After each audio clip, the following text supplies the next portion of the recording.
지은이가 처음으로 이상한 냄새를 알아차린 건 수요일 늦은 저녁이었다. 집안은 조용했다. 아이들이 잠자리에 든 후에야 느낄 수 있는 그런 고요함이었다. 장난감과 신발이 거실에 널려 있었는데 보통 그 공간을 가득 채우는 즐거운 혼란을 상기시켜 주었다. 하지만 지은은 평소의 조용한 밤의 평화를 느끼지 못했다. 그녀의 마음은 두근거렸다. 심부름 1. 아이들을 학교에서 데리러 가는 일로 긴 하루를 보냈다. 그녀는 평소처럼 늦게 집에 돌아와서 차 한 잔을 마시며 잠시 앉아서 절실히 필요한 휴식을 취하기로 했다. 그녀는 뜨거운 차를 한 모금 마시며 무심코 소파에 기대어 방을 둘러보았다. 그때 그녀는 그것을 알아차렸다. 냄새였다. 처음에는 희미했고 그녀가 정확히 알아차리지 못하는 무언가의 가벼운 힌트일 뿐이었다. 불쾌하지는 않았지만 익숙하지도 않았다. 지은은 코를 찡그리며 근원을 찾으려고 했다. 그것은 마치 금속성과 단맛이 섞인 것 같았지만 축축하기도 했고 지하실에 잊어버린 오래된 책이나 젖은 천 같았다. 그녀를 질식시킬 만큼 강하지는 않았지만 무언가 또는 누군가에게 붙어 있는 것처럼 공기 중에 남아 있었다. 그녀는 일어나 거실을 돌아다니며 그 근원을 알아내려고 했다. 그녀는 문 근처에 걸려있는 아이들의 재킷과 집에 들어오면서 급히 벗어던진 신발을 확인했다. 아마도 그것은 그들 중 한 명이 남긴 무언가일 수도 있고 제대로 말리지 않았거나 스웨터 주름에 숨겨져 있는 무언가일 수도 있었다. 하지만 그것은 젖은 천의 냄새가 아니었다. 그것은 그 이상의 무언가, 더 깊은 무언가였다. 그녀의 시선은 복도 건너편에 있는 수진의 방으로 옮겨갔다. 그녀의 10살 딸 수진은 일찍이 거실에서 인형놀이를 했지만 지금은 담요에 몸을 묻고 깊이 잠들어 있었고 언제나처럼 고요해 보였다. 지은은 언제나 탐정 엄마였지만 척추를 타고 약간의 불안감이 스며드는 것을 느꼈다. 아주 사소한 디테일에서 패턴을 찾아내도록 훈련된 그녀의 마음은 즉시 연관성을 찾기 시작했다. 수진이었을까? 그녀였을까? 아니, 그녀는 생각하며 재빨리 그 생각을 떨쳐냈다. 수진은 그날 아침은 아주 괜찮았다. 그 냄새가 그녀와 연결될 리가 없었다. 그럴까? 지은은 그 냄새를 놓아주기로 했다. 어쩌면 잠깐일 뿐이었을지도 모르고 밖에서 풍기는 잔향이거나 시원한 밤 공기에 집이 가라앉은 것일지도 모른다. 하지만 그 후 며칠 동안 그 냄새는 사라지지 않았다. 더 심해졌다. 지은이 아침 식사를 시작하기 위해 주방으로 들어갔을 때 그 냄새는 여전히 거기에 있었고 완고한 그림자처럼 공중에 떠 있었다. 그녀는 더 이상 그것을 무시할 수 없었다. 그것은 가끔씩 맡는 냄새가 아니었다. 그것은 존재감이 되었고 수진 주변에서 가장 강했다. 주말이 되자 지은은 불안한 결론에 도달했다. 그 냄새는 평소에 맡을 수 있는 냄새는 아니었다. 뭔가 새롭고 익숙하지 않은 냄새였고 수진이 가는 곳마다 따라다니는 것 같았다. 수진도 그것을 알아챘다. 처음에는 당황해서 아무렇지도 않다고 넘겼다. 하지만 시간이 지나면서 그녀는 점점 더 자의식이 생겼다. 그녀는 지은에게 자신도 그 냄새를 맡는지 물었고 목소리에 걱정이 섞여 있었다. 학교의 다른 아이들은 아직 그 냄새에 대해 말하지 않았지만 수진은 마치 자신의 몸이 자신을 배신하는 것처럼 불편함의 무게를 느끼기 시작했다. 엄마, 또 그 냄새 맡아. 수진이 어느 날 저녁 식사를 하러 앉았을 때 물었다. 그녀의 목소리는 조용했고 접시에 은식기가 부딪히는 소리 때문에 거의 들리지 않았다. 지은은 딸을 바라보며 주의 깊게 그녀를 살펴보았다. 수진의 얼굴은 언제나 그랬듯이 밝고 호기심이 많고 순수함으로 가득했다. 하지만 지금은 다른 것이 있었다. 미묘한 슬픔이었다. 그녀의 어깨는 그녀를 둘러싼 공기, 수혜처럼 그녀에게 달라붙은 공기에서 벗어나려고 애쓰는 듯 굽어 있었다. 그래, 자기야, 지은이 대답하며 어조를 가볍게 유지하려고 했었다.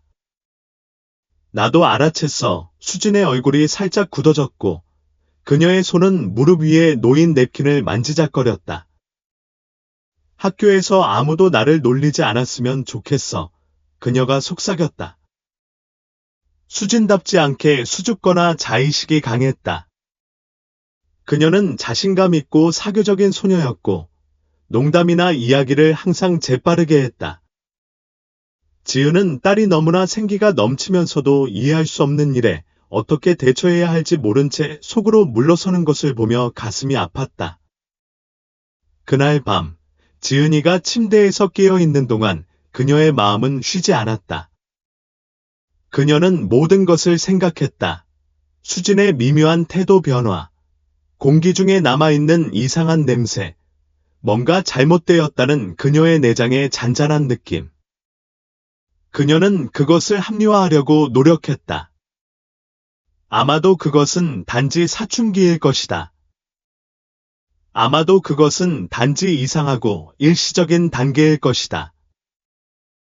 하지만 깊은 곳에서 지은은 그것이 그 이상이라는 느낌을 떨칠 수 없었다.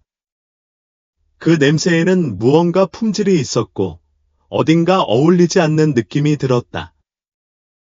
항상 본능에 귀를 기울이는 자각감과 지금 당장 본능이 그녀에게 행동을 취해야 한다고 말하고 있었다. 다음 날 지은은 병원에 전화를 걸어 수진의 진료를 예약했다. 집에서 불과 몇 블록 떨어진 작은 가족 운영 병원이었다. 소아과 의사인 혜진 박사는 따뜻하고 전문적이었으며 지은은 수년간 아이들을 돌봐준 사람이었다. 처음에는 별로 신경 쓰지 않았지만 지금은 삭막하고 조용한 대기실에 서서 지은은 익숙한 불안의 무게가 가슴을 누르는 것을 느꼈다. 그녀는 조용히 책을 읽고 있는 수진에게 집중하려고 노력했고 그녀의 바른 의자 가장자리에서 흔들렸다. 하지만 불확실성은 참을 수 없었다. 의사가 그 냄새를 설명할 수 없다며? 심각한 것이라며? 마침내 진찰실에 들어갔을 때 혜진 박사는 평소의 미소로 그들을 맞이했지만 지은은 그녀의 눈에서 무언가가 다르다는 것을 알 수 있었다. 그녀는 지은이 냄새에 대해 이야기하는 것을 듣는 동안 조용하고 말하지 않은 걱정이 있었다. 그녀는 수진을 주에 깊게 검사하며 체온, 심박수를 체크하고 다른 특이한 증상이 있는지 물었다. 수진은 이상한 냄새를 제외하고는 기분이 좋았다. 열, 피로, 통증의 징후는 없었고 이는 혜진 박사의 초기 우려를 어느 정도 해소한 듯했다. 몇 분 후, 의사는 몇 가지 검사를 받아보라고 제안했다. 정기적인 혈액 검사, 소변 검사, 그리고 아무것도 간과하지 않았는지 확인하기 위한 몇 가지 다른 검사. 아무것도 아닐 거야. 혜진 박사가 그녀를 안심시켰다. 하지만 확실히 알아내보자. 냄새의 원인이 될 수 있는 것은 배제하고 싶어. 지은은 혜진 박사의 차분한 접근 방식에 감사하며 고개를 끄덕였지만 그들이 진료실에 나서자 지은의 배에서 불안감이 더 커졌다. 그것은 단순한 냄새만은 아니었다. 그녀는 설명할 수 없었지만 깊은 곳에서 이것이 더 큰 무언가의 시작이라는 것을 알고 있었습니다. 그녀는 준비가 되지 않았지만 딸을 위해 마주해야 할 무언가였습니다. 수진이 그날 밤 잠을 자는 동안 지은은 그녀의 침대 옆에 앉아 질문으로 머릿속이 빙빙 돌았습니다. 그 냄새는 육체적인 무언가의 신호였을까요? 치료할 수 있는 무언가였을까요? 아니면 더 깊은 무언가의 첫 번째 단서였을까요? 그들의 삶을 영원히 바꿀 무언가였을까요? 그녀는 아직 답을 알지 못했지만 반드시 찾아내기로 결심했습니다. 다음 주 진단은 영원처럼 계속되었습니다. 지은은 매일 아침 평소의 일상을 되풀이하려고 노력했습니다. 아침 식사를 준비하고 수진과 남동생 민호가 제 시간에 학교에 가도록 하고 일을 조율했습니다. 하지만 그녀의 마음 한구석에서는 걱정이 사라지지 않았습니다. 그 냄새는 여전히 거기에 있었습니다. 수진은 그것을 무시하려고 최선을 다했지만 학교에서 물러나는 징후를 보이기 시작했습니다. 그녀는 더 조용해지고 덜 사교적이 되었습니다. 선생님들은 그녀가 공부를 잘하고 있음에도 불구하고 주의가 산만해 보인다고 말씀하셨습니다. 하지만 지은은 기분이 나아지지 않았습니다. 오히려 더 걱정이 되었습니다. 그녀는 딸 수진이 아무 이유 없이 자기 자신으로 물러서는 타입이 아니라는 것을 알고 있었습니다. 여기에는 더 깊은 무언가가 작용하고 있었습니다. 지은은 병원 예약을 마음 한구석에 두고 있었습니다. 검사가 며칠 걸릴 것이라고 들었기 때문에 그녀는 침착함을 유지하려고 노력했고, 걱정할 일이 아니라고 스스로를 설득했습니다. 하지만 어느 날 아침 주방 테이블에 앉았을 때 전화가 울려 집안의 침묵을 깼습니다. 혜진 박사였습니다. 안녕하세요, 지은. 잘 지내시길 바랍니다. 수진의 검사 결과가 있습니다. 혜진 박사가 말했습니다. 그녀의 목소리는 침착하고 전문적이었지만 지은을 즉시 초조하게 만드는 걱정의 기저에 있었습니다. 그녀의 심장이 쿵쾅거렸습니다. 무슨 일이 있었나요? 선생님. 괜찮으세요? 혜진 박사는 잠시 멈췄다가 말을 이었다. 결과가 예상치 못한 것으로 나왔습니다. 아직은 당신을 놀라게 하고 싶지 않지만 직접 와서 논의하는 것이 가장 좋을 것 같습니다. 오늘 오실 수 있나요? 물론이죠. 지은이 속삭임보다 약간 높은 목소리로 대답했다. 1시간 안에 도착할 거예요. 지은이 전화를 끊자마자 그녀는 떨리는 손으로 지갑을 챙기려고 달려갔다. 수지는 학교에 있었지만 민호는 그리워서 지은은 이웃에게 부탁해서 잠시 그를 봐달라고 했다. 그녀는 수진을 걱정시키고 싶지 않았다. 아직은. 그녀는 자신이 무엇에 뛰어드는지도 몰랐지만 가슴이 조여오는 것이 이것이 시작일 뿐이라는 것을 알려주었다. 병원으로 가는 길은 조용했다. 라디오에서 들려오는 평소의 대화나 교통소음은 지은의 생각이 빠르게 흘러가면서 멀고 흐릿하게 들렸다. 이게 뭐지? 냄새는 어떤 종류의 병과 관련이 있을까? 아니면 이상하고 설명할 수 없는 이상 현상일까? 그녀는 이상한 공포감이 그녀를 덮치는 것을 느꼈다. 그들이 혜진 박사의 병원에 도착했을 때 지은은 지체 없이 진찰실로 안내되었다. 병원에 있는 모든 사람이 이 순간을 기다리고 있었던 것처럼 공기 중에 긴장감이 느껴졌다.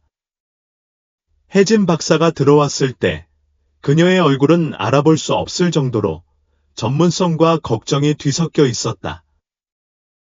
그렇게 빨리 들어와서 다행이에요, 혜진. 박사가 말을 시작했다. 검사 결과가 나왔는데 수진의 대사 프로필에 이상이 있었어요. 이상이라는 말에 지은의 배가 뒤집혔다. 그녀는 최악의 상황에 대비하며 앉았다. 또한 그녀의 몸에서 특정 화합물이 비정상적으로 많이 생성된다는 것을 발견했습니다. 이는 일반적으로 드문 대사 상태에서만 볼 수 있는 증상입니다. 저는 그녀를 소화 내분비과 전문의에게 추천했는데 그 전문의가 무슨 일이 일어나고 있는지 더 잘 알고 있을 수도 있습니다. 지은의 마음이 경주하기 시작했다. 전문의.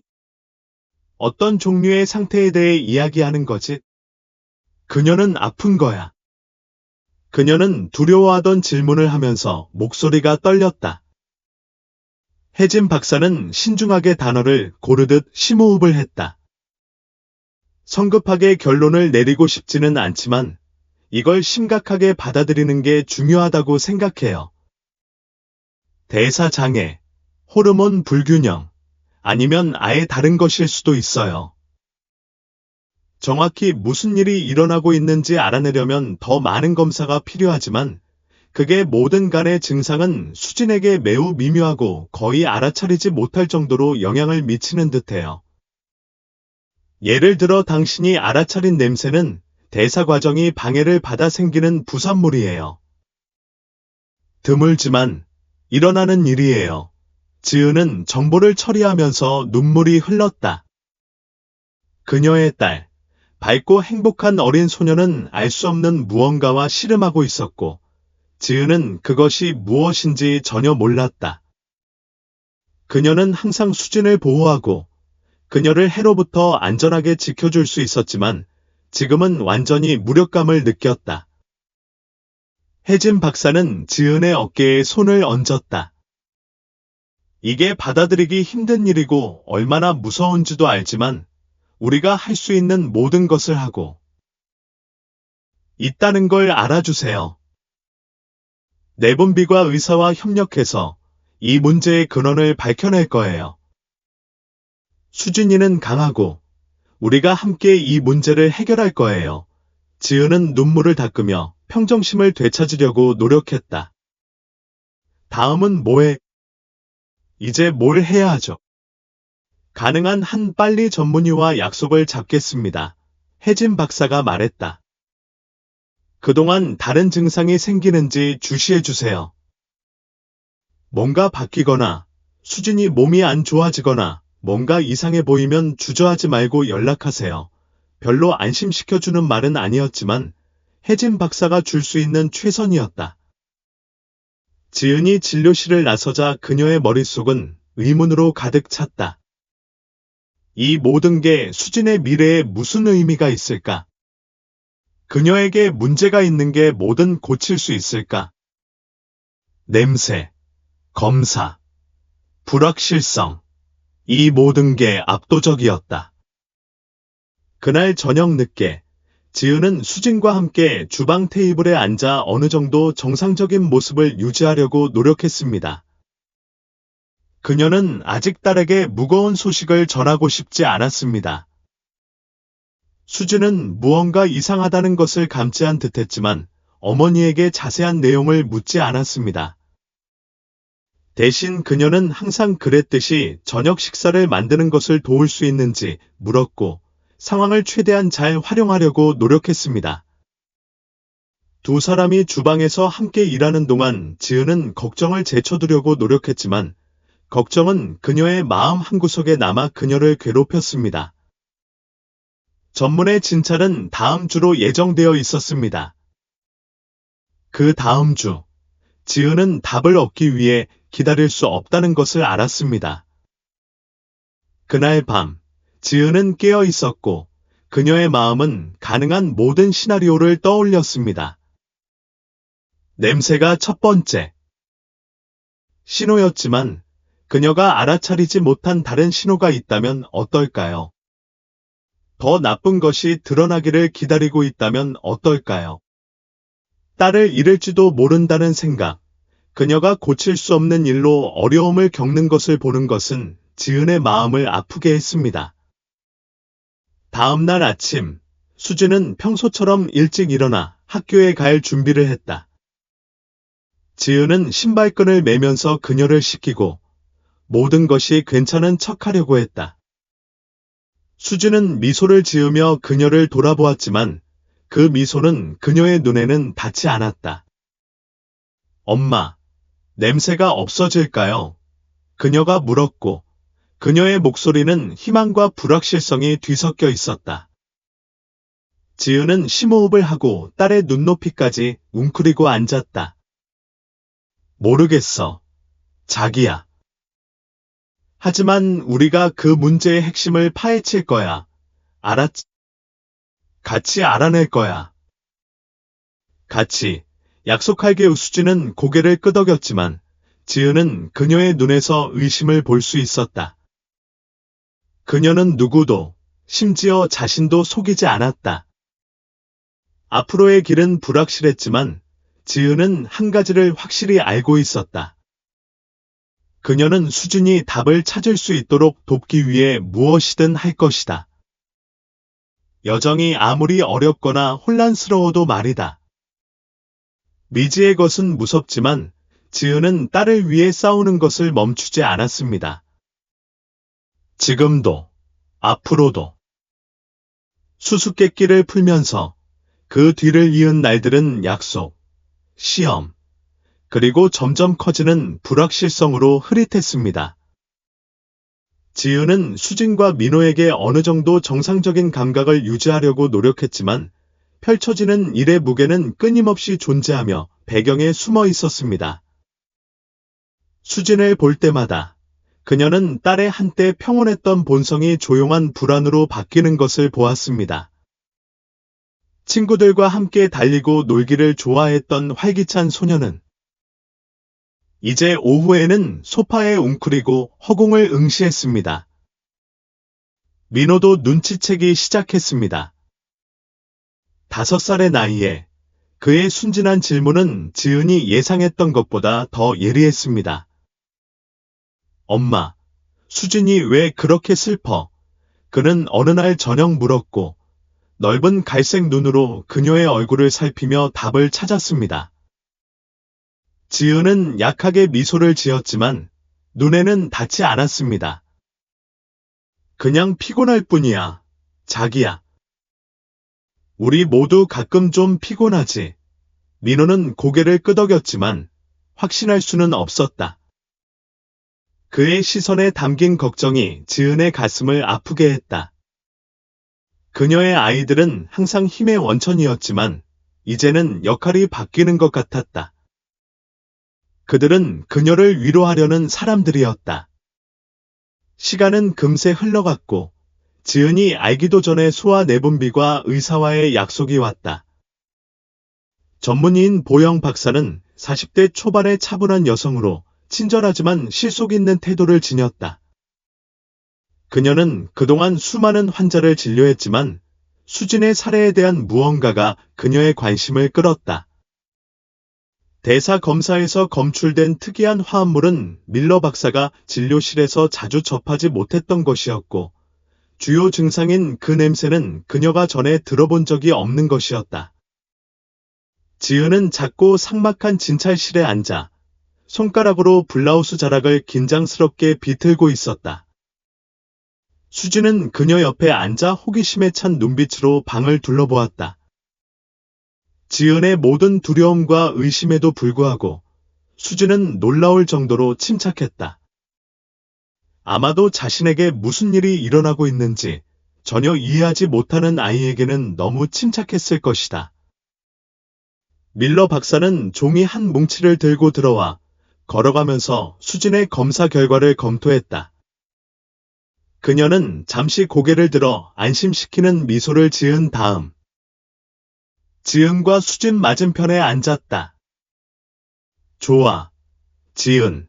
수진 그녀가 시작하며 종이를 테이블에 올려놓았다. 혜진 박사가 보내준 모든 검사를 검토했고 몇 가지 통찰력이 있지만 결론을 내리기 전에 몇 가지 더 해야 할 일이 있어 그녀는 잠시 말을 멈추고 방 안의 긴장감을 알아챘다. 어려운 건 알지만 이 모든 게 과정의 일부라는 걸 이해해 주세요. 우리가 이 문제의 핵심을 파헤쳐 볼게요. 지은이 고개를 끄덕이며 목구멍에 맺힌 덩어리를 삼켰다.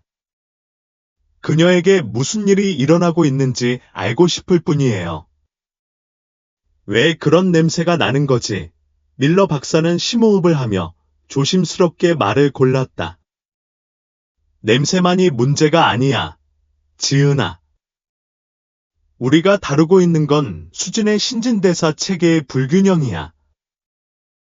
구체적으로 말하면 그녀의 몸은 특정 영양소를 처리하는 데 어려움을 겪고 있어서 비정상적인 화학 물질이 생성되고 있어. 이런 화합물은 신체 기능의 변화를 일으킬 수 있고 그게 냄새의 원인이야. 흔치 않은 일이고 확실히 걱정스럽긴 하지만 반드시 생명을 위협하는 건 아니야. 적어도 단기적으로는 그렇지 않아. 지은은 밀러 박사가 하는 말을 이해하려고 했으며 생각했다. 그럼 이게 그녀의 미래에 무슨 의미가 있을까? 치료법이 있을까? 이걸 고칠 수 있을까? 밀러 박사는 앞으로 몸을 기울였고 그녀의 눈은 부드러워졌다. 그게 우리가 결정해야 할 것입니다. 우리는 더 많은 검사로 시작할 것입니다. 이 상태는 약물로 관리할 수 있는 것일 가능성이 있지만 더 복잡할 수도 있습니다. 예를 들어, 냄새는 더 큰 체계적 문제의 증상일 수 있습니다. 다음 단계는 희귀한 대사장애나 심지어 그녀의 몸에 영향을 미칠 수 있는 호르몬, 불균형과 같은 기저질환을 배제하는 것입니다. 지금까지 조용하던 수진이 갑자기 입을 열었다. 그럼 영원히 냄새 맡을 거야. 그녀의 목소리에 묻어난 순수함이 지은의 가슴을 찢었다. 심장. 그녀는 손을 뻗어 수진의 작은 손을 잡았다. 아직은 몰라. 자기야. 지은이 부드럽게 말했다. 하지만 더 나은 방법을 찾을 거야. 항상 그래. 밀러 박사는 수진에게 따뜻하게 미소를 지었다. 우리는 할 수 있는 모든 것을 할 거야. 알았지? 정확히 무슨 일이 일어나고 있는지 알 때까지 멈추지 않을 거고, 곧 기분이 나아지도록 할 거야. 지은은 더 확실한 답을 바랐지만, 적어도 수진이 당장 위험한 일에 직면하지 않았다는 사실을 알게 되어 안도했다. 그래도 불확실성이 그림자처럼 그들을 덮쳤다. 다음 라운드의 테스트에서 답을 얻지 못한다면? 이게 고칠 수 없는 일이라면? 약속은 더 전문적인 검사를 예약하는 것으로 끝났고, 지은은 병원을 나설 때 기분이 다소 나아졌지만 여전히 알 수 없는 것에 괴로워했다. 그들은 다시 기다려야 했다. 답을 기다려야 했다. 다음 결과가 나올 때까지 기다려야 했다. 집으로 운전하는 동안 수진의 말이 그녀의 머릿속에 울려 퍼졌다. 그럼 영원히 냄새를 맡게 된다는 말인가? 그 후 며칠 동안 지은은 연구에 몰두했다. 그녀는 수진에게 무슨 일이 일어나고 있는지 설명할 만한 것이 있는지 인터넷을 뒤졌다.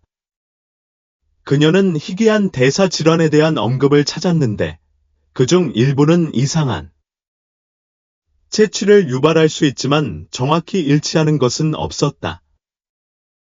그녀는 정보에 빠져드는 것 같은 느낌이 들 때가 있었다.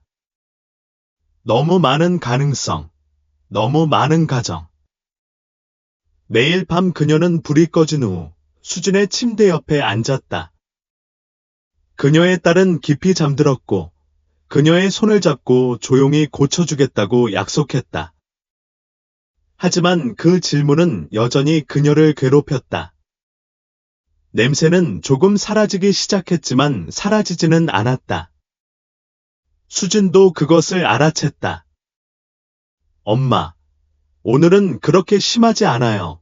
어느 날 아침 그녀는 조심스럽게 낙관적으로 말했다.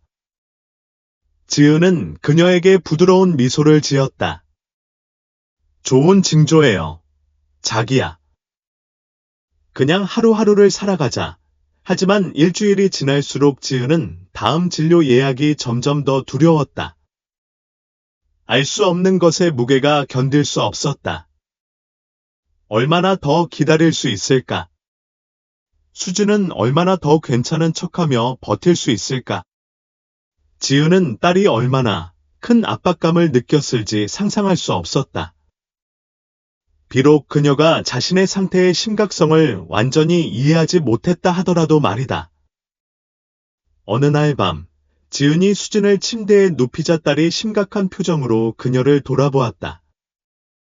엄마, 그들이 나를 고칠 수 없다면 어떡해? 내가 항상 이러면 어떡해? 그 질문은 아팠지만 지은은 침착함을 유지했다. 우리는 지금 그걸 생각하지 않을 거야. 수진아, 그녀가 부드럽게 말하며 귀 뒤에 머리카락을 빗었다. 우리가 할 일은 나아지는 데 집중하는 거야. 무슨 일이 있어도 나는 항상 여기 있을 거야. 넌 혼자가 아니야. 수진은 고개를 끄덕였지만 지은은 그녀의 눈에서 걱정을 볼 수 있었다. 그녀는 딸의 이마에 키스하며 자신의 마음에 뿌리를 내린 의심을 밀어내려고 노력했다. 그녀는 수진을 위해 강하지 않을 수 없었다. 그날 밤, 지은은 수진이 잠든 후에도 오랫동안 깨어 있었고, 천장을 응시하며 거기에 없는 답을 생각해내려고 노력했다. 불확실성은 참을 수 없었지만, 그녀는 무슨 일이 있어도 수진을 위해 싸우는 것을 멈추지 않겠다고 스스로에게 약속했다. 앞으로의 길은 길고 결과는 불확실했지만, 그녀는 딸을 위해 한 걸음씩 걸어갈 것이다. 답을 향한 길.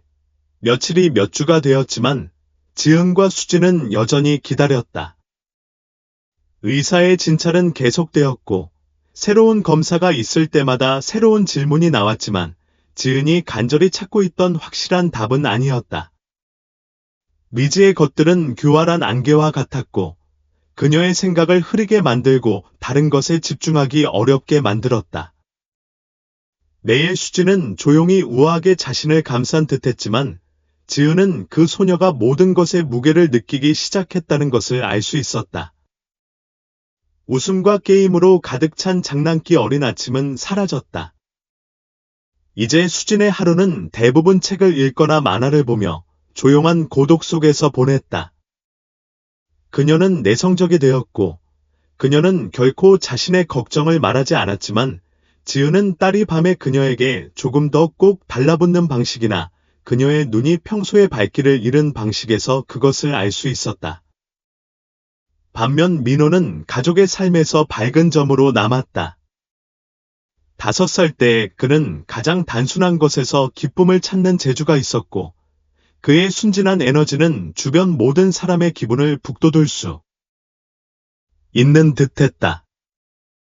하지만 민호조차도 집안에 자리 잡은 미묘한 긴장감을 피할 수 없었다. 그는 지은에게 수진이가 예전처럼 놀고 싶어 하지 않는 이유, 더 이상 그와 함께 돌아다닐 수 없는 이유를 여러 번 물었다. 지은은 매번 같은 대답을 내놓아야 했다. 지친 거야, 민호. 그냥 좀 쉬면 돼. 하지만 지은은 딸의 건강이 여전히 불안정한 상황에서 쉴 수 없었다. 그녀는 제대로 잠을 자지 못했고 걱정에 너무 얽매여 밤의 고요함 속에서 평화를 찾을 수 없었다. 집안의 모든 작은 소리, 모든 작은 움직임에 그녀는 침대에서 벌떡 일어났다. 그녀는 무언가 잘못되었다는 느낌을 떨칠 수 없었고 수수께끼가 길어질수록 그녀는 더욱 불안해졌다. 마침내 영원한 것 같은 시간이 흐른 후 전화가 왔다. 수진의 검사를 감독하던 소아 내분비과 의사 밀러 박사였다. 지은은 이 전화를 기다리고 있었다. 어떤 돌파구를 기대했지만 밀러 박사의 목소리에서 진지한 어조를 듣자 그녀의 가슴이 철렁 내려앉았다. 지은, 수진의 상태에 대한 업데이트가 있어. 밀러 박사가 차분하지만 침착한 목소리로 말했다. 추가 검사 결과를 받았고 당신과 함께 살펴보고 싶어. 내일 진료실에 올 수 있어. 그 말은 지은의 마음에 무겁게 자리 잡았다. 내일은 조금 더 기다릴 테지만 마침내 잠재적인 답변에 대한 약속은 견딜 수 없었다. 지은은 밀러 박사가 그녀를 볼 수 없다는 것을 알면서도 고개를 끄덕였다. 네, 갈게요. 다음 날, 지은은 일찍 병원에 도착했다. 수지는 아기 울음소리와 접수원이 서류를 분류하는 부드러운 소리 외에는 조용한 대기실에 앉아 있었다. 지은은 수진이 자리에서 몸을 꿈틀거리며 셔츠 자락을 만지작거리는 동안 침착함을 유지하려고 노력했다. 몇 분이 몇 시간처럼 느껴졌다.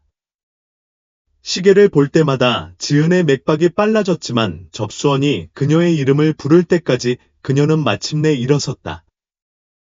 그녀는 수진을 따라 진찰실로 들어가면서 다리가 납처럼 무거웠다.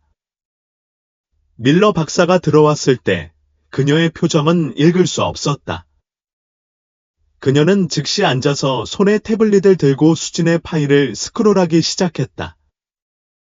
지은의 심장 박동은 마침내 명확성을 가져다 줄 것이라는 진단을 초조하게 기다리면서 그녀의 귀에서 더 크게 들렸다. 지은, 밀러 박사가 부드럽지만 직접적인 어조로 말을 시작했다. 저는 검사를 광범위하게 검토했습니다. 좋은 소식도 있지만 더 논의해야 할 것도 있습니다. 좋은 소식부터 시작해 보겠습니다. 우리가 겪고 있는 이 질환은 드물지만 치료할 수 있습니다. 수진의 몸은 특정 단백질과 지방을 대사하는 데 어려움을 겪고 있는데 이것이 우리가 추적해온 이상한 냄새의 원인입니다. 우리는 근본 원인을 파악했습니다. 이는 트리메디라민요증이라는 대사장애로 일반적으로 생선 냄새 증후군이라고 합니다.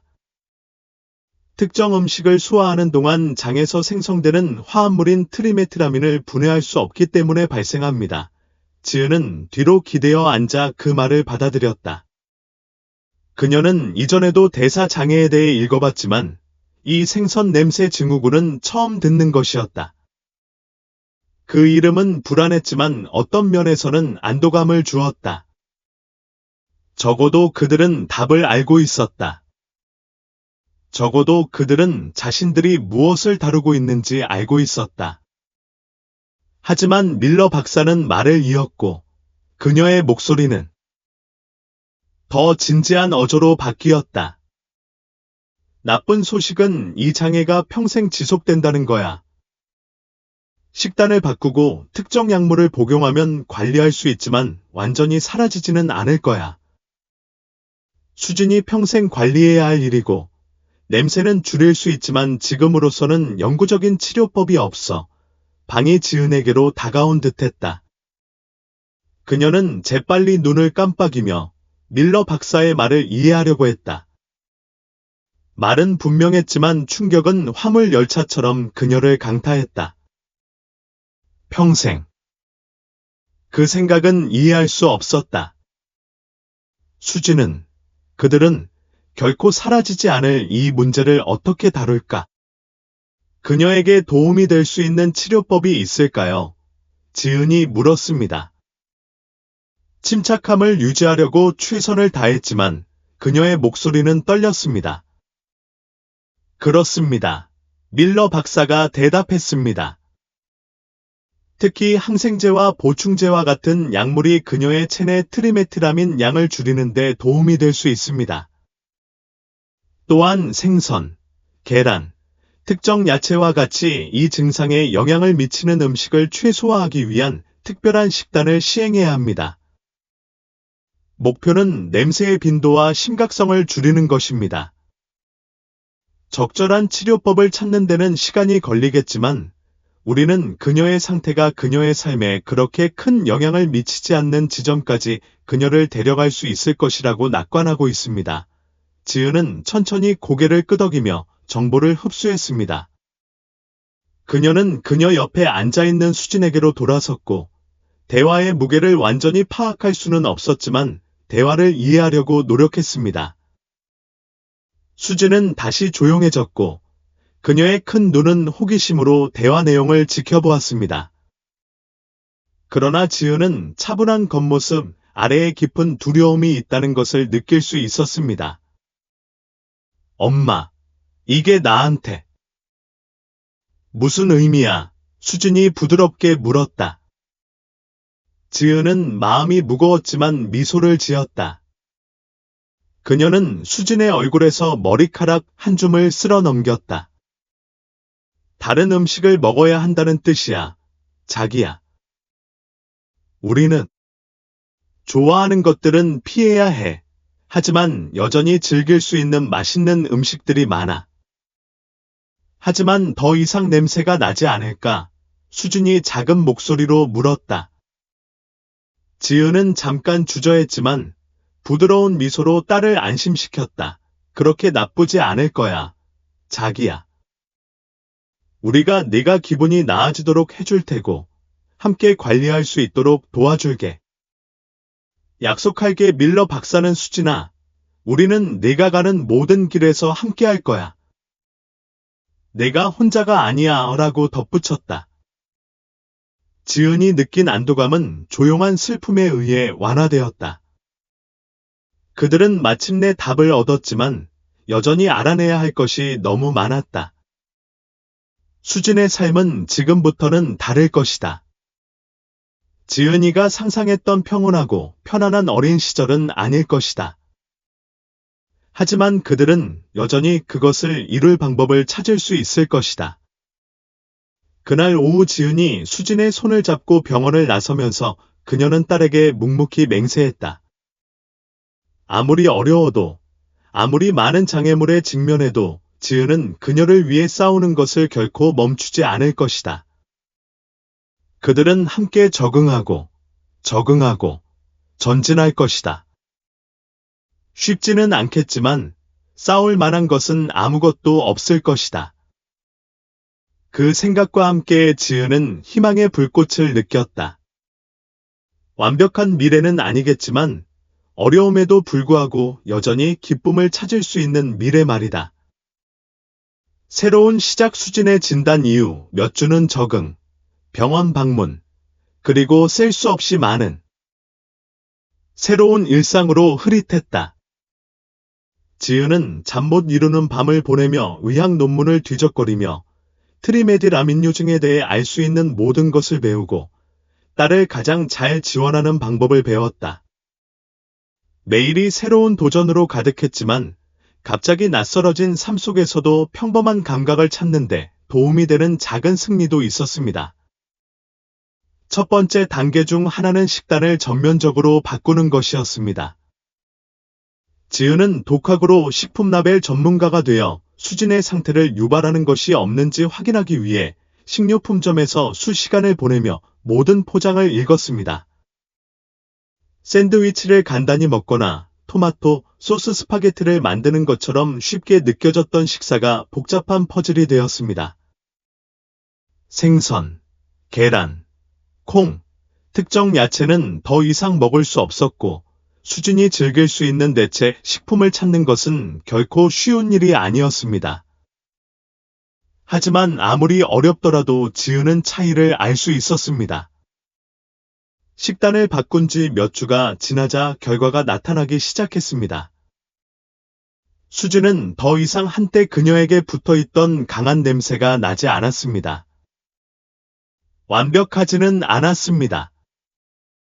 냄새가 남는 날이 몇 번 있었지만 빈도와 강도는 줄었습니다.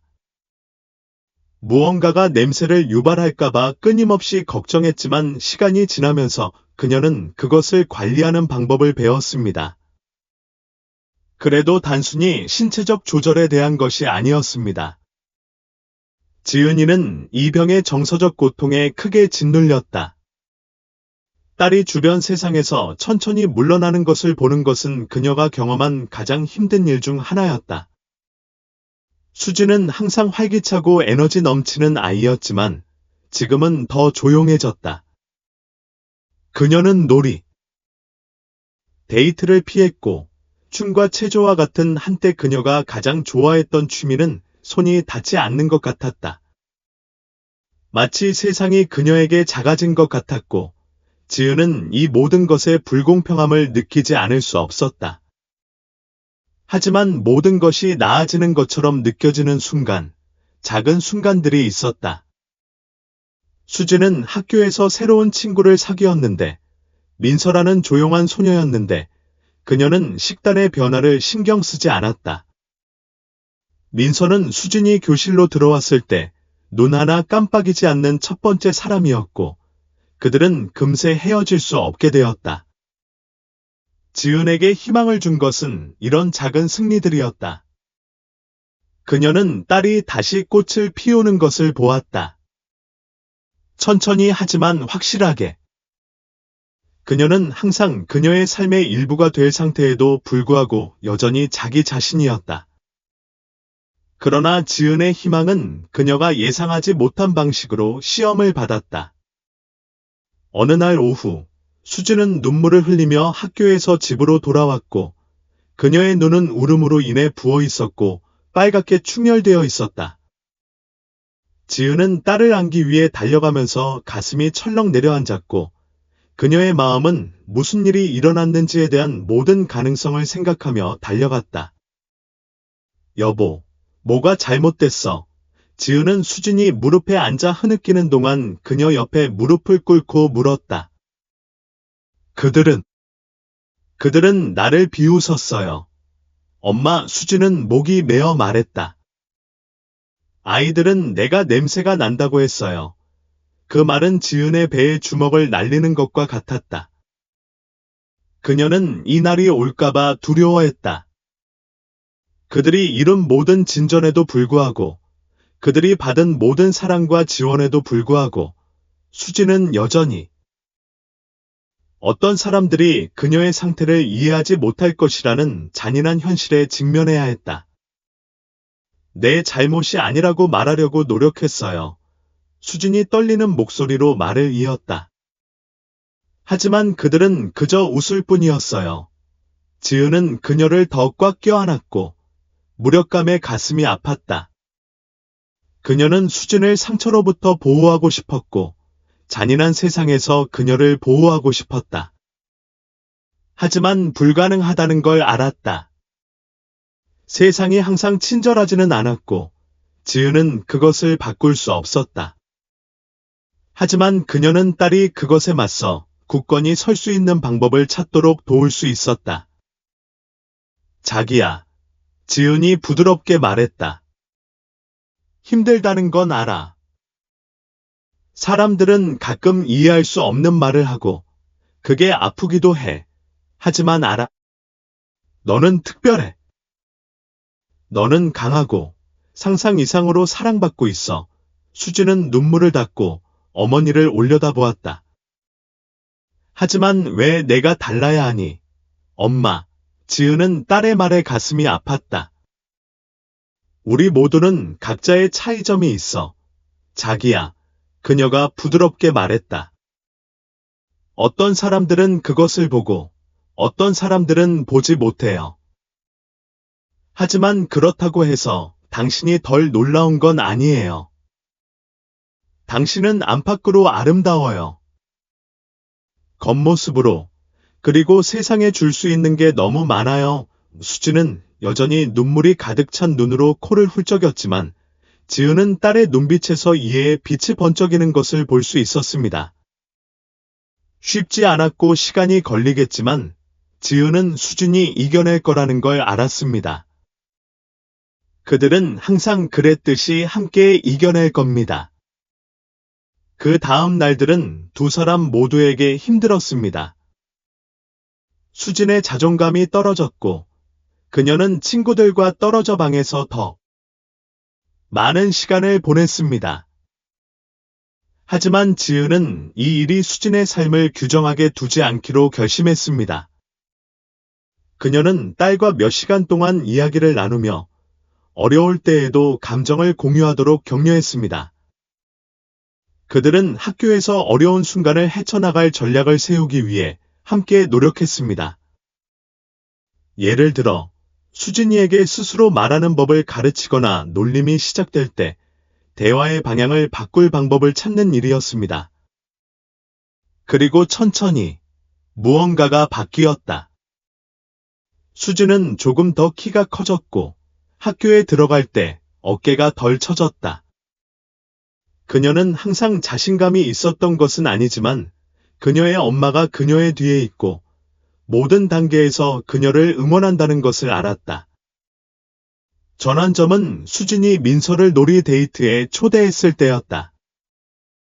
놀림이 시작된 이후로 그녀가 친구를 집으로 데려온 첫 번째 때 중 하나였다. 지은은 두 소녀가 함께 놀고, 웃고, 이야기를 나누며 다른 것은 아무것도 모른 채 지켜보았다. 오랜만에 지은은 딸이 진단을 받기 전의 모습 그대로인 것을 보았다. 기쁨으로 가득 차고 생기가 넘쳤다. 엄마, 수진이 말하며 얼굴이 밝아졌다. 민서가 내 신발을 좋아한다고 해 멋지다고 생각해.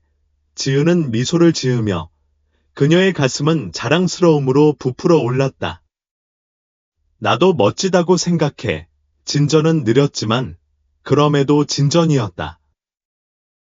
수진은 새로운 회복력으로 세상을 헤쳐나가는 법을 배우고 있었고 지은은 자신이 할 수 있다는 걸 몰랐던 방식으로 그녀를 위해 거기에 있는 법을 배우고 있었습니다. 두 사람은 조금씩 자신의 힘을 발견하고 있었습니다. 하지만 지은은 이것이 시작일 뿐이라는 걸 알았습니다.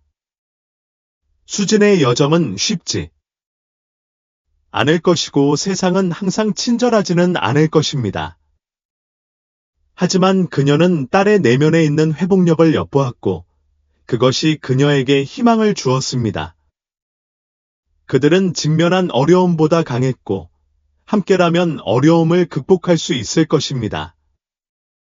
어느 날 저녁 그들이 현관에 앉아 일몰을 바라보던 중 지은은 지금 그녀 옆에 앉아있는 수진에게로 돌아섰습니다. 조용하지만 평화로웠습니다. 알다시피 수진아, 지은이 부드럽게 말했습니다. 나는 내가 이 세상에서 놀라운 일을 할 것이라고 생각해. 다른 사람들보다 조금 더 열심히 일해야 할지도 모르지만 내 안에는 특별한 것이 있다는 걸 알아. 그리고 무슨 일이 있어도 나는 항상 내 곁에 있을 거야.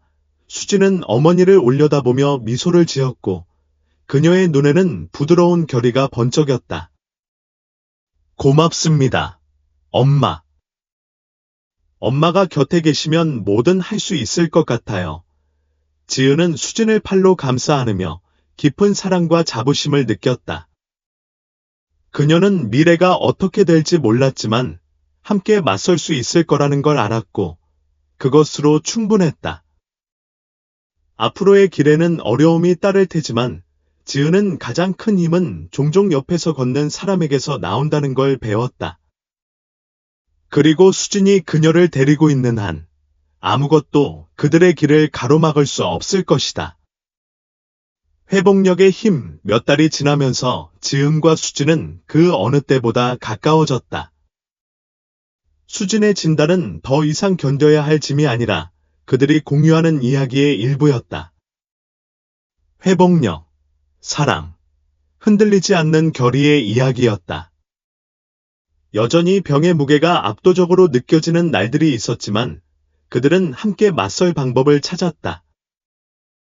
기쁨과 승리의 순간이 점점 더 잦아졌고 수진은 자신의 차이점을 받아들이기 시작하면서 자신을 만든 독특한 자질의 자부심을 느끼는 법을 배웠습니다. 여름이 왔고 그와 함께 자유의 느낌이 왔습니다. 수진은 마침내 학교의 일상에서 벗어나게 되어 기뻤습니다. 학교는 체면을 유지해야 한다는 압박감이 때로는 답답하게 느껴졌습니다. 그녀는 여름 예술 캠프에 등록하기로 했습니다. 그녀는 항상 하고 싶었지만 전에는 자신감이 부족해서 할 수 없었던 일이었습니다. 지은은 딸의 결정에 설레었는데 특히 수진이 과거의 자존감 문제로 얼마나 어려움을 겪었는지 생각하면 더욱 그렇습니다. 그것은 전환점, 한때 그녀를 정의했던 모험심을 다시 찾는 한 걸음처럼 느껴졌습니다. 캠프 첫날은 수진에게 흥분과 긴장이 뒤섞인 날이었습니다. 지은은 딸이 물건을 모으는 것을 지켜보았습니다. 그녀는 가슴에 걱정의 덩어리를 느낄 수밖에 없었습니다. 다른 아이들이 이해하지 못한다면, 수진이 어색함을 느낀다면 어떨까? 하지만 수진은 돌아서서 엄마에게 미소를 지으며 그녀의 눈은 흥분으로 반짝였다. 오늘 걸작을 만들 거야, 엄마. 그녀는 희망이 가득한 목소리로 말했다. 잘할 거야, 자기야. 지은이 대답하며 수진의 얼굴에서 머리카락 한 가닥을 빗어주었다. 기억해. 완벽해지는 게 중요한 게 아니야. 즐기고 자신을 표현하는 게 중요해. 넌 할 수 있어. 그리고 수진은 등을 곧게 펴고 고개를 높이 든 채 캠프로 걸어갔다. 그 후 몇 주 동안 수진은 지은이 상상도 못했을 만큼 꽃을 피웠다. 캠프는 그녀가 판단 없이 자신을 표현할 수 있는 장소였고, 그녀의 차이점이 받아들여지는 것이 아니라 축하받는 곳이었다. 수진은 그림을 그리며 조각하고 창의성을 자유롭게 탐구하는 데서 기쁨을 찾았다. 오랜만에 그녀는 자신의 상태에 의해 정의되지 않았다. 그녀는 그저 여름을 즐기는 아이일 뿐이었고, 그녀를 있는 그대로 존중하는 다른 사람들에 둘러싸여 있었습니다. 어느 날 오후, 지은이가 캠프에서 수진을 데리러 올 때, 그녀의 딸이 건물 밖으로 뛰쳐나왔고, 그녀의 얼굴은 흥분으로 붉어졌습니다.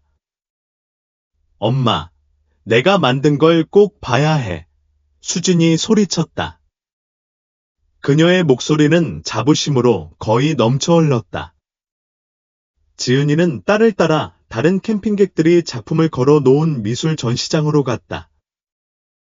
수진은 딸을 그림으로 이끌었다. 색이 넘치는 커다란 캔버스였다. 추상적인 그림이었고, 캔버스 위에서 살아 움직이는 듯한 굵은 분놀림의 소용돌이였다. 언뜻 보기에는 혼란스러워 보였지만, 지은이 자세히 살펴보자 그 그림 뒤에는 신중한 생각이 담겨 있었다. 모든 분놀림에 담긴 감정이었다. 이거 대단해, 수진아, 지은이 말했다. 그녀의 가슴은 자부심으로 부풀어 올랐다. 정말 뭔가를 포착했어. 가끔 내가 어떤 기분인지 생각해. 수진이 조용히 말했다. 그녀의 손가락은 캔버스 가장자리를 따라갔다. 마치 모든 색이 섞이는 것 같고, 때로는 어느 것이 끝나고 어느 것이 시작되는지 알기 어려워. 하지만 괜찮아. 결국에는 모두 어울리니까. 지은은 딸이 만든 것의 깊이를 깨닫고 눈물을 흘렸다. 수진은 그녀의 투쟁, 그녀의 상태, 혼란, 다르다는 느낌의 본질을 가져와 아름다운 무언가로 바꾸었다. 그 그림은 단순한 예술 작품이 아니었다. 그것은 수진의 성장, 역경을 강력하고 의미 있는 무언가로 바꾸는 그녀의 능력을 반영한 것이었다. 너는 내가 생각하는 것보다 훨씬 강해. 지은은 딸을 끌어안으며 속삭였다. 수진은 미소를 지으며 그녀의 눈은 조용한 자신감으로 빛났다. 이제 알 것 같아. 하지만 수진이 이 새로운 환경에서 잘 지내는 동안에도 지은은 여전히 앞으로 닥칠 어려움을 예민하게 알고 있었다. 수진의 상태는 결코 사라지지 않을 것이고, 이해하지 못하는 사람들이 항상 있을 것이다. 세상은 가혹할 수 있고, 그들이 아무리 많은 진전을 이루더라도 의심과 두려움의 순간이 있을 것이다. 하지만 지은은 중요한 것을 깨달았다. 그들은 그러한 도전에 어떻게 대응할지 형성할 힘이 있었습니다. 수진은 문 앞에 서서 학교에 갈 준비를 했지만 손잡이에 손을 얹고 주저했습니다. 지은은 딸의 불안함을 느끼며 그녀를 주위에 깊게 지켜보았습니다. 뭐가 문제야, 자기야. 그녀가 상냥한 목소리로 물었습니다. 수지는 결의와 취약함이 뒤섞인 눈으로 엄마를 올려다보았습니다. 오늘 누가 나한테 뭐라고 하면 어떡해? 다시 웃으면 어떡해? 지은은 딸 옆에 무릎을 꿇고 손으로 딸의 얼굴을 움켜쥐었습니다. 거짓말은 안 할게. 자기야. 이해하지 못하는 사람들이 항상 있을 거야. 하지만 너는 다른 사람들이 하는 말에 의해 정의되는 게 아니야. 너는 내 힘, 친절, 그리고 내 마음에 의해 정의돼. 그리고 누군가가 네게 상처를 주는 말을 한다면 너는 말할 권리가 있어. 하지만 아무도 내 기쁨을 앗아가지 못하게 해. 너는 지금까지 왔고 나는 내가 정말 자랑스러워. 수지는 작지만 진심 어린 미소로 미소를 지었다. 엄마, 준비된 것 같아요. 제가 해낼 수 있어요. 그 말과 함께 수지는 문 밖으로 나가 다시 세상에 맞설 준비를 했습니다. 지은은 딸이 차도로 걸어가는 것을 바라보며 자부심과 사랑이 솟구치는 것을 느꼈습니다. 그녀가 기다려왔던 순간이었습니다. 수진이 더 이상 자신을 상황의 희생자로 보지 않고 스스로 강력한 힘으로 보는 순간이었습니다. 지은은 앞으로의 길이 여전히 울퉁불퉁할 것이라는 것을 알고 있었지만 이제 수진이 그들을 뛰어넘을 것이라는 데 의심의 여지가 없었습니다.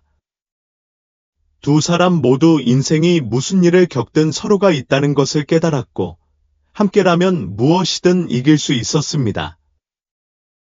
그날 저녁, 지은이 수진을 침대에 눕히자 딸이 조용하고 만족스러운 미소로 그녀를 올려다보았습니다. 오늘 새로운 친구를 사귀었어요. 수진이 부드럽게 말했습니다. 이름은 연희예요. 제 냄새에 전혀 신경 쓰지 않아요. 지은의 가슴이 쿵쾅거렸습니다. 정말 대단해. 자기야. 알아. 세상에는 내가 통제할 수 없는 것이 아니라 있는 그대로의 너를 사랑할 사람들이 있어. 알아. 수진이 말했다. 그녀의 목소리는 새롭게 찾은 자신감으로 가득했다. 그리고 나는 계속 새로운 친구를 사귈 거야. 괜찮을 거야. 지은은 수진의 이마에 키스하면서 눈물이 났다. 그래. 그럴 거야. 너는 괜찮을 뿐만 아니라 대단할 거야. 그녀는 불을 끄고 문을 닫았고 지은은 평화가 찾아오는 것을 느꼈다. 그녀는 이것이 그들의 삶의 새로운 장의 시작일 뿐이라는 것을 알았다. 희망, 회복력, 그리고 함께라면 미래에 무슨 일이 있어도 맞설 수 있다는 지식으로 가득 찬 장이 말이다. 그 순간, 지은은 딸에게 줄 수 있는 가장 큰 선물은 도전 없는 삶이 아니라 도전을 받아들이고 그것을 성장하고 빛나고 세상을 더 나은 곳으로 만드는 데 사용할 용기라는 것을 깨달았다. 수지는 역경을 극복할 수 있는 힘은 역경을 피하는 데서 오는 것이 아니라 정면으로 맞서고 마음속에 사랑을 품고 절대 포기하지 않겠다는 결심을 갖는 데서 온다고 그녀에게 가르쳐 주었습니다. 그들은 함께 회복력의 힘을 찾았고 아무것도 그들에게서 그것을 앗아갈 수 없습니다.